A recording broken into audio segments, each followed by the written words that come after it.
എത്താനാ പോളെ? ഞാൻ ഇന്നലെ എത്തി. ഓ ശരി, ഇരിക്കലേപ്പാ. കഴിഞ്ഞ മാസം വരേണ്ട എടുത്തി.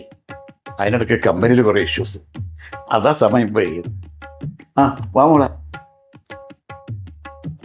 കഴിഞ്ഞ പ്രാവശ്യത്തേക്കാൾ മുടി മൊത്തം പൊഴിഞ്ഞു പോയല്ലോ പോളെ, എന്ത് പറ്റി?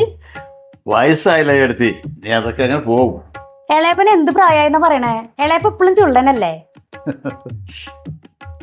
നീ എന്താ പോളെ ലിസിയും പിള്ളേരെയും കൊണ്ടുവരാഞ്ഞത്? മക്കൾക്ക് അവിടെ ക്ലാസ് എടുക്കലേ എടുത്തി. അടുത്ത വെക്കേഷൻ എല്ലാവരും കൂടി വരാം. സാറമോളോ? അവള് വല്യപ്പൻ്റെ അടുത്തുണ്ട് പോളെ. ഷാമൂലോ? ചേട്ടനും അവിടെ ഉണ്ടാ പാപ്പ? ആ പീറ്ററുടെ എന്നാ? അവനൊന്ന് ലീവാ മോനെ. ചേട്ടന്റെ ബാങ്കിൽ പോവാന്ന് പറഞ്ഞു പോയിട്ടുണ്ട്. ലിസി ആന്റി എന്ത് പറയണല്ലേ അപ്പൊ? അവള് ജോലി തിരക്ക് തന്നെ, മക്കളുടെ കാര്യം തന്നെ നോക്കാൻ അവൾക്ക് സമയമില്ല. മോളെ ഇളയപ്പിനൊരു ചായ എടുക്കേ, മധുരം കുറച്ച് മതി കേട്ടോ മോളെ. ആ നീ എന്താ പാത്ത് പതിക്കണേ? ഇങ്ങോട്ട് കേറി വേണം പോലെ. അത് വണ്ടി കണ്ടിപ്പോ ആരാ നോക്കിയതാ. ആ വാ, നീ അങ്ങ് പൊക്കൊക്കെ വെച്ചല്ലോ. ചേട്ടത്തേക്ക് ഇപ്പൊ പ്രഷറൊക്കെ എങ്ങനെയുണ്ട്? ഓ 2 നേരവും മരുന്ന് കഴിക്കണം പോളെ. അതിനിടെ ഞാനൊരു വീഡിയോ കൂടെ ചെയ്തില്ല എൻ്റെ പോളെ. അത് ഞാൻ അറിഞ്ഞു എടുത്തി, അതിപ്പോ കുഴപ്പമൊന്നുമില്ലല്ലോ.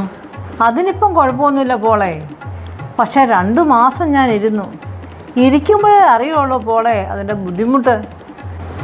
ചക്കിലാട്ടുന്നിടത്തില്ല പിണ്ണാക്ക്, പിന്നെ ആ വീട്ടിൽ എണ്ണയും പിണ്ണാക്കം കിട്ടുന്നത്. അതെന്താ ചേട്ടത്തി അങ്ങനെ പറയുന്നത്? ചേട്ടത്തേക്ക് ഇവിടെ സുഖമല്ലേ? സുഖം? നിനക്ക് വേറൊന്നും പറയാനില്ലേ പോളെ? അപ്പൊ ചേട്ടത്തേക്ക് ഇവിടെ സുഖമില്ലാന്നാണ് പറഞ്ഞത്? ആര് പറഞ്ഞു? പരമസുഖമെന്നല്ലേ പറഞ്ഞത്.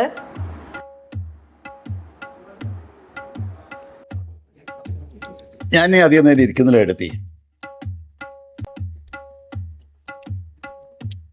പീറ്ററോട് പറഞ്ഞേക്കും മോളെ.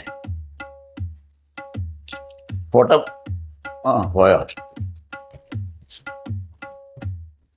പോകുന്നതിന് മുമ്പ് ഞാൻ ഒന്നുകൂടെ വരാതി. അയ്യോ ഇതൊന്നും വേണ്ട എൻ്റെ പോളെ.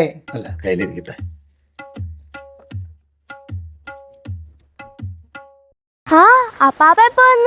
അപ്പാപ്പ വന്നിട്ട് എത്ര നേരമായി മോളെ? ഞാൻ വല്യപ്പനെ എവിടെ ആയിരുന്നു പാപ്പ? വല്യപ്പന് ഇപ്പൊ എങ്ങനെയുണ്ട് മോളെ? അങ്ങനെ പാപ്പ കടപ്പാ. എന്നാ ശരി മോളെ, അപ്പവൻ അങ്ങ് പോകുന്നുണ്ട്.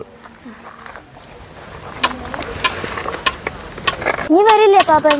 ആ വരാം മോളെ, ഇടയ്ക്ക് വരാം.